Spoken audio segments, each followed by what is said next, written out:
Police की का हेलब खोंथांग खरना इरांग लक्षणबगी नमादा का हेन त्या क्या समसु मोबोम युमलक कापसिनदुना मियोय कया सोपन नंगनबतन नतन मिरो लिबि था सुजिलकलबि संजीता कौबा नौरेम लेकादगी नुपी अमबु यामना थीना सोपन नंगिबदि हौजि यामना सीरियस कंडीशन दा रिम्स ता लाइकनदुना लेरिबसिगी मियामना इहंग पहोंगम लाक्ली सिबिबगिनिको नुसिबिबनेना आइगी असुमरानजे अंतन पुथोकियो नाइ सुमाइना हाइजे खोय लंथोनिंगे सब चाबिदो मयामदा लंथोनिंगेको लंथोनिंगे मयाम जुगो मत मतेंग पांगबियो लंथोकनबो कोनबदा मतेंग खर पांगबियो हाइबदा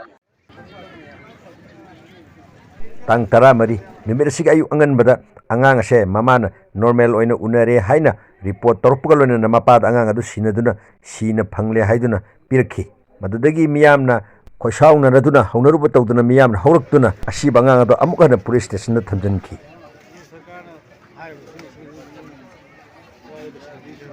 अदुने अदा काय वाइदि सुले लुसन दा बिदना वाद लुसन याउदि मोय वाइ अदुने अदु नंग बिना सिल लेरे नंग जाना सी लेरे असी लो थमबा यादोरिब्राबा अदु याबा पोन नते सोलुसन वारि म याउदिबा मिगोन खोयो थिननबने तौरि थबकतो नेगोशिएशन लमा तौरगा लोसिननबगी वखम याउदि फब स्मश स्मै तौरे अदा मागी सुमति जाबा सिनी माइने हाइबा वखम याउद्रिबा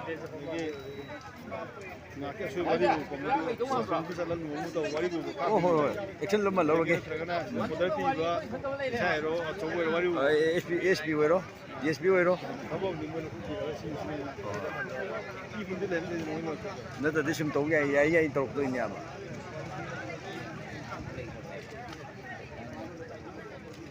मोय मी तांद्रसु हिंदुत्व स्वाइद ले लो अखोइने के ओय मी मोय यिम चल चंग मोय कापि रों के माने कोशा थोनजी यारे कें क्वाइदि वारिबु ओय तानारो नो हेन ओय मोय तानारगा फुजा थुंद ले चंग ताना मुसी हिंदुत्व मोय दिला ओय दिना रे दिला ए पिति मम गला आई दि मोय जम ना ले मसली ना ले साइड दे नो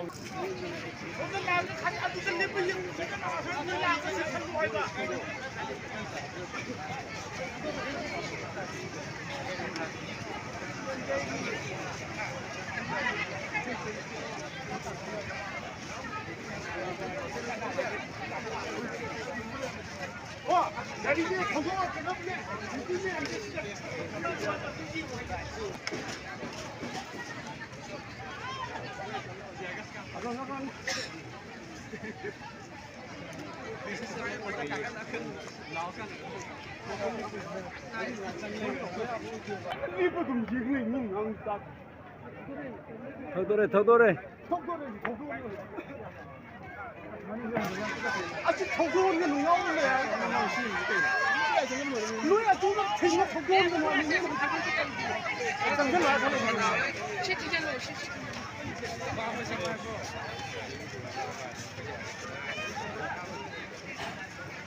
좋아요 잘하는 거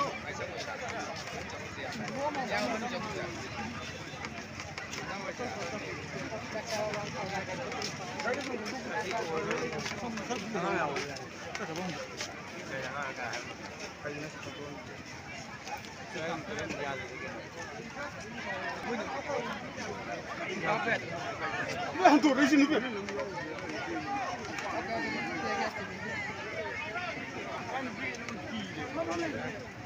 와, 자 돌아보는 거 돌아이제.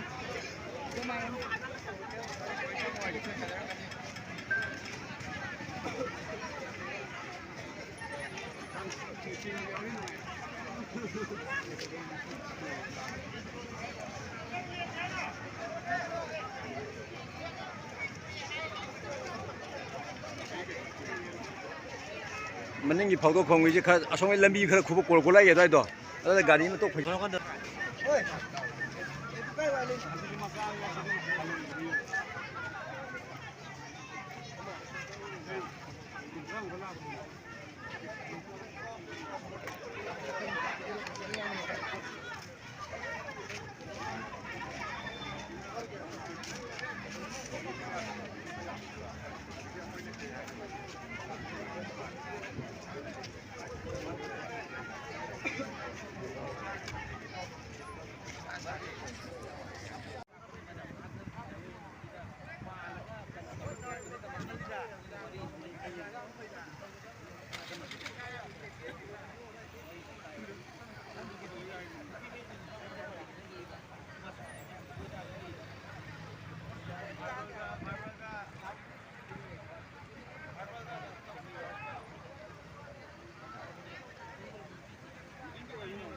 ꯁꯦꯞꯇꯦꯝꯕꯔꯒꯤ ꯇꯥꯡ 15 ꯅꯨꯃꯤꯠ ꯑꯁꯦ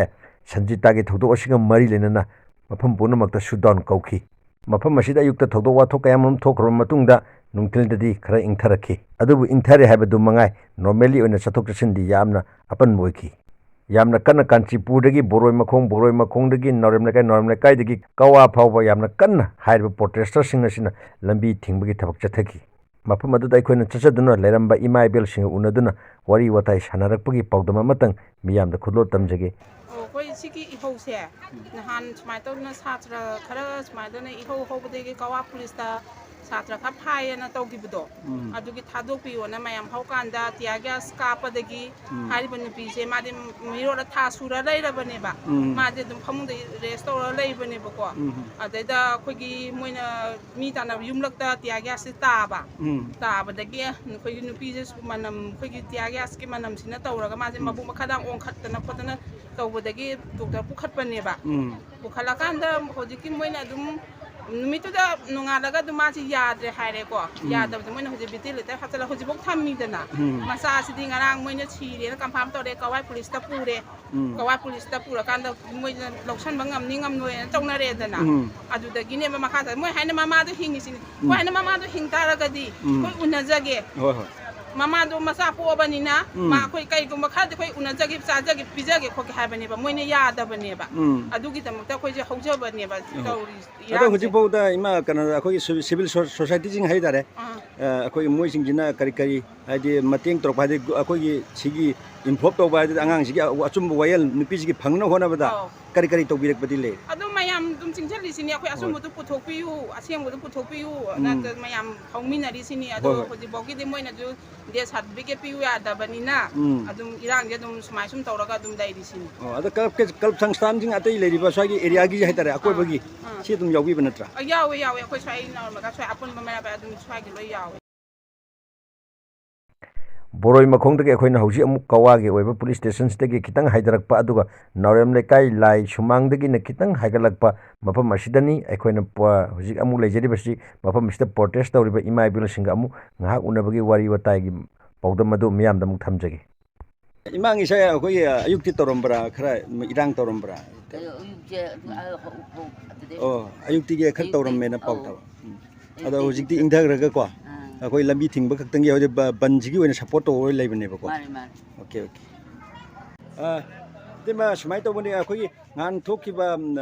ꯇꯥꯡ 11ꯗꯒꯤ ꯍꯧꯔꯛꯈꯤꯕ ꯏꯁꯇꯨꯗꯦꯟ ꯌꯨꯅꯤꯌꯟꯒꯤ ꯔꯦꯂꯤꯒꯤ ꯈꯣꯡꯆꯠꯇꯣ, ꯑꯗꯨꯗꯒꯤꯅ ꯂꯥꯛꯏꯕ ꯍꯧꯖꯤꯛ ꯐꯥꯎꯕꯗ ꯑꯣꯏꯔꯤꯕ ꯐꯤꯕꯝꯁꯤ ꯍꯥꯏꯐꯦꯠꯇꯪ ꯋꯥꯔꯤ ꯇꯨꯇꯦꯜꯂꯤ ꯑꯃꯇꯪ ꯂꯤꯕꯤꯌꯨ꯫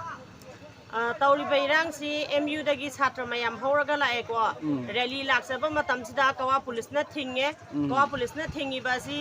ꯃꯥꯒꯤ ꯆꯠꯐꯝ ꯊꯣꯛꯄ, ꯃꯥ ꯁꯤꯗ DC ꯂꯩꯕ ꯅꯠꯇꯦ, SP ꯐꯝꯕ ꯅꯠꯇꯦ, ꯃꯐꯝꯁꯤꯗ ꯊꯤꯡꯗꯣꯏꯁꯤ ꯀꯩ ꯃꯔꯝꯒꯤꯅꯣ? ꯃꯥꯒꯤ ꯆꯠꯐꯝ ꯊꯣꯛꯄ ꯂꯥꯏꯟꯗ ꯃꯥꯅ ꯒꯥꯏꯗꯂꯥꯏꯟ ꯄꯤꯕꯤꯔꯒ ꯁꯤꯒꯤ ꯑꯦꯔꯤꯌꯥꯁꯤꯗꯒꯤ ꯆꯠꯄ ꯌꯥꯔꯣꯏ ꯍꯥꯏꯕ ꯑꯃ ꯊꯝꯕꯤꯔꯗꯤ ꯐꯩ꯫ ꯁ꯭ꯇꯦꯁꯟ ꯃꯃꯥꯡꯁꯤꯗ ꯃꯣꯏꯅ ꯔꯦꯂꯤ ꯊꯤꯡꯉꯤꯅꯦꯅ MUꯗꯒꯤꯗꯤ ꯌꯥꯅꯔꯒ ꯂꯥꯛꯏꯅꯦꯅ ꯂꯥꯛꯑꯦ, ꯃꯐꯝꯁꯤ ꯌꯧꯔꯒ ꯊꯤꯡꯉꯦ, ꯃꯐꯝꯁꯤ ꯏꯔꯥꯡ ꯁꯥꯒꯠꯐꯝꯂꯕ ꯁꯥꯇ꯭ꯔꯁꯤꯡꯗꯨꯒꯤ ꯏꯍꯧꯗꯣ ꯃꯤꯗꯤ ꯅꯣꯡꯉꯥꯟꯕꯗꯒꯤ ꯅꯨꯃꯤꯠꯇꯥꯕꯨ ꯀꯩꯊꯦꯜ ꯃꯅꯨꯡꯗ ꯆꯥꯗꯅ ꯊꯛꯇꯅ ꯂꯩꯔꯤꯕ ꯁꯥꯇ꯭ꯔ ꯃꯌꯥꯝꯗꯨꯒꯤ ꯌꯦꯡꯉꯒ ꯃꯈꯣꯏꯁꯨ MUꯗꯒꯤ ꯁꯥꯇ꯭ꯔ ꯃꯌꯥꯝ ꯑꯃ, ꯀꯣꯂꯦꯖ ꯃꯌꯥꯝ ꯑꯃ ꯍꯧꯔꯒ ꯂꯥꯛꯑꯦ꯫ ꯂꯥꯛꯑꯒ ꯆꯠꯂꯤꯕ ꯔꯦꯂꯤꯗꯣ ꯃꯄꯨꯡ ꯐꯥꯅ ꯃꯣꯏꯒꯤ ꯄꯟꯊꯨꯡꯐꯝꯗꯨ ꯌꯧꯅ ꯆꯠꯍꯜꯂꯒ ꯋꯥꯔꯤ ꯋꯥꯇꯥꯏ ꯁꯥꯟꯅꯔꯒ ꯂꯣꯏꯁꯤꯟꯒꯗꯧꯕ ꯊꯕꯛꯇꯨꯗ ꯃꯔꯝ ꯂꯩꯇꯅ ꯋꯥꯔꯤꯗꯨ ꯌꯥꯁꯟꯅꯕ ꯄꯨꯔꯛꯇ꯭ꯔꯤꯉꯩꯗ ꯃꯣꯏꯅ ꯃꯣꯕꯣꯝ ꯀꯥꯞꯄꯒ ꯇꯤꯌꯥꯔ ꯒ꯭ꯌꯥꯁ ꯀꯥꯞꯄꯒ ꯊꯨꯒꯥꯏꯕꯤꯔꯦ꯫ ꯊꯨꯒꯥꯏꯈꯤꯕꯒꯤ ꯃꯇꯨꯡ ꯏꯟꯅ ꯃꯈꯥ ꯇꯥꯔꯛꯄꯗ ꯅꯨꯡꯗꯥꯡ ꯑꯃꯨꯛ ꯃꯌꯥꯝꯗꯨꯒꯤ ꯑꯁꯥꯎꯕꯒꯤ ꯈꯣꯏꯁꯥꯎꯅꯕꯒꯤ ꯏꯍꯧꯗꯣ ꯑꯃꯨꯛ ꯂꯥꯛꯑꯦ꯫ ꯂꯥꯛꯑ ꯃꯇꯨꯡꯗ ꯃꯈꯣꯏꯅ ꯐꯥꯖꯟꯕꯤꯔꯦ, ꯁꯥꯇ꯭ꯔ ꯈꯔ ꯐꯥꯖꯟꯕꯤꯔꯦ, ꯏꯍꯧ ꯇꯧꯔꯤꯕ ꯀꯥꯡꯕꯨꯗꯣ ꯐꯥꯖꯟꯕꯤꯔꯤꯕꯁꯤꯡ ꯑꯗꯨ ꯀꯔꯤ ꯃꯔꯝꯒꯤ ꯃꯈꯣꯏꯅ ꯊꯥꯗꯣꯛꯇ꯭ꯔꯤꯕꯅꯣ? ꯃꯈꯣꯏ ꯀꯨꯀꯤꯔꯥ? ꯀꯔꯤ ꯃꯔꯝꯒꯤ ꯖꯥꯠ ꯃꯥꯟꯅꯗꯕ꯭ꯔꯥ? ꯃꯈꯣꯏꯅ ꯊꯥꯗꯣꯛꯄꯤꯔꯒ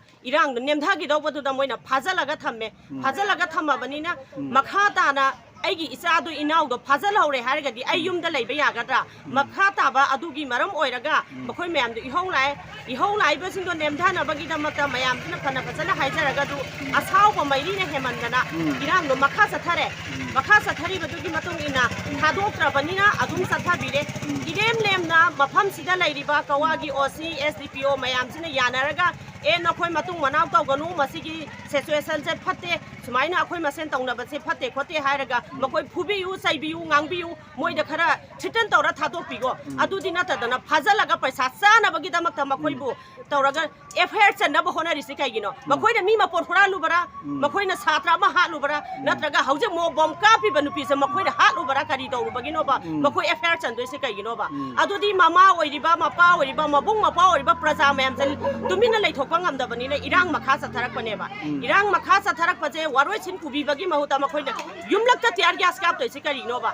yumlakta tiar gas kap bi bakarigino yumlakta rap sangaga nupi angang da chingthoi bakarigino thong nam gaira ga thugairi bakarigino haujik asok paje khara khak wanda bakhatani hospital da lairi bajidi masi maya da lairi ba makhut masa tekpa khotpa mamita chokpa khopa adugumba de koi garibta complaint tau banatre sigumba mayam je puthoraga di misa masokpa da lising chokaneba lising chokani masi karigino manipur sarkar na akhoi masen mukna nanaba khana naba hona biri se karigino ba makhoi gi apam mana karino praja je chok yang wana thambidu gi se karigino ba hauji bawa manipur gi irang se loisan bagi mahuta छात्र ma'am इहौ लाइबसिंग नमधा बिना बहना बदा युमलक तैयार gas काप कापतना any कवा area सिदा लैरिबा अंगांग हौगलैबा पीबा अंगांग सिंजे मतम खरगी मतुंगदा मखोइ करी तौरकतगे खंगबा ngamदेबा हौजिक अंगांग सिंजे युमलक तैयार गैस कापगी सोर फुंगतना येंगो चेनबगी लैथेबनी पिगी बेसाजे फमुंगदा राप लाकपदा किजादना फमुंगदा फैजब सुपसा लगा कोनजलगा लैरिबा अंगांगजे हल अमा लैरेना सिंथोगा फुगे तौवेबा ए सिदी अपिकपा अंगांग नि नोइना खुथाबा याबा नते हाइबगी मामा ओइबा खोइना मुलहौबगी अंगांग ngौबै वानी गरी मरंगी नो मखोइना युमलक तैयार गैस पजे सीमदी सुंगा यानिंगदे मोइगी इहौ से नमधाबिनाबा मोइगी वारी वताई सानादना यानाबा मा पुरंगनाबा होनाबियु युमलकता तियार गैस कापगदी युमलकता पुलिस स्टेशन लाइबे यारोय प्रजाना हौरागदी पुलिस स्टेशन गी करी तौरकनी हाइबदो मफम सिदा तारिबा ओसिना एसडीपीओ ना पुनमकना खंगबम थोए हाइबसे अखोइनी नरांग मक्तादु तौरिबा खोलाउदो सिरबा अंगांगदु मनेदुना पम्मगा आइगी इचाजे इयाजे इसुजे सिरे मयाम पुनमग येंगबियोन असिबा पुरा लाकपदा अखोइ थमोइदा कै फावरंगदगेबा लैरिबा पुलिस ऑफिसर सिंग मयामदुदी मखोइदी मसा लैतबराबा मोइदी नुपी अंगांग लैतबरा मखोइगी इमुंगदा थोदी थौदोकसे करी ओइगदगेबा सी वाखन याम खंदाहनिंगी अखोइदा हुजिक तौरिबा अवाबा नंगिबसे ngarang maktasu yengu tiar gas kapsalakpa yadena nungdinda mayamdugi ihau tauraba matungda nungdangda kapsalaktana ahal sahi yangkhai ga taruk suraba aigi indom sa ma ngarang nungdang amu rimsta pukhalle ngarang tang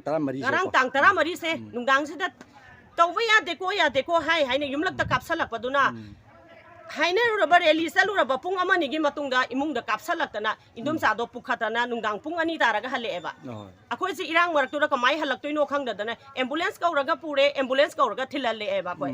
hujik ma hogatpa natri ama tawba natri masadu yang kana hena soksal hogdre haibagi yumda treatment tawbagi waneba maduna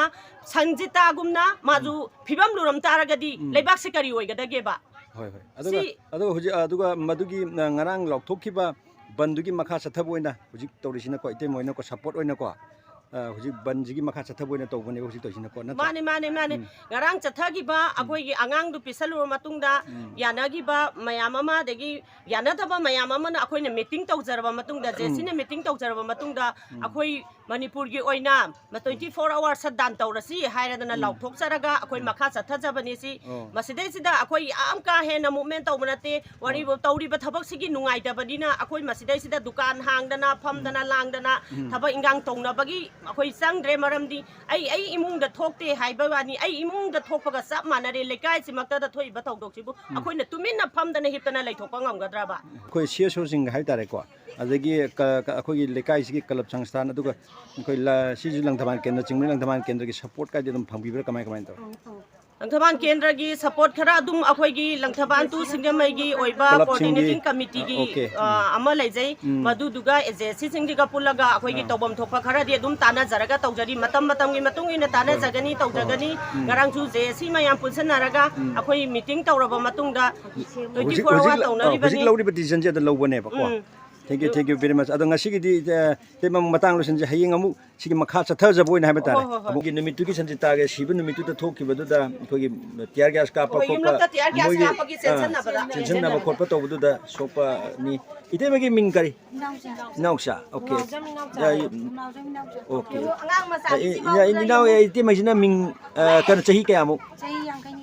Nang ming kari kau ba? Nung damba. Chahi kaya amuk sure?